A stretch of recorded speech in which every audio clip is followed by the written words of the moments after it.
नियमाची सांगळा वाने सदा हा निरवधू सहावया लागे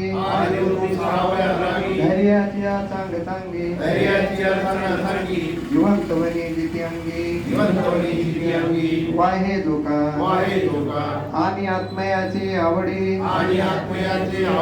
कर्मे करिता वरपडी देह सुखाचे परवडी देवोन लाहे आळस निद्रा दुरावे सुदान बाणवे सुरवाडून पावे अंगाचा ठाव तव अधिकाधिक हे कसे एक टप्प्याने आपण ते पाहतो. आता इथे इथपर्यंत जो आहे की नाही तो तिसरा प्रकार जो म्हणजे धैर्याचा. आता हे धैर्य जे की नाही हे फार महत्त्वाचं असतं आणि याच्यामध्ये आपल्याला स्वतःला आपल्या स्वतःच्या एकंदर विचारसरणीला आणि एकंदर आचरणाला बऱ्याच ठिकाणी वेगवेगळ्या प्रकारचा लगाम घालावा लागत असतो. तो लगाम घालणं सुद्धा आवश्यक असतो त्या ठिकाणी. आता बघा हे करत असताना ते काय म्हणतात, पहिली मूवी वृत्ती करणे एक वेळा चित्त जाऊन दे फळा नियमाची या साखळा वाहने हन.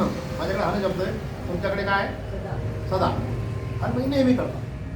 कारण पहिले त्या व्यक्तीनं कार्य करत असताना ज्याच्यामध्ये काळाच्या एकंदर बंधनामध्ये म्हणजे योग्य वेळी समाजाच्या कुठल्याही चालीरीतीचा भंग होणार नाही हे शास्त्रोक्त पाहून स्वतःचं कार्य चालू केलं.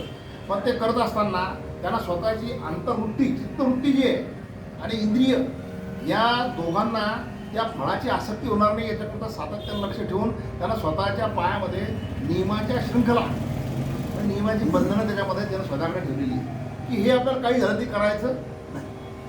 याच्यात किती मोठेपणा मिळाला, याच्यात काही आपल्याला कोणी काही म्हटलं की आपल्याला या भानगडीत पडायचं नाही, हे आपल्यासाठी निषिद्ध आहे. हे त्यांना स्वतःवर बांधलं आहे. हे बंधन पाळल्याशिवाय तो सात्विक करता होतच नाही. आता यात कोणते बंधन पाळावं लागत असतं माहिती का, की पुढे आपला राजस करण्यामध्ये येतो.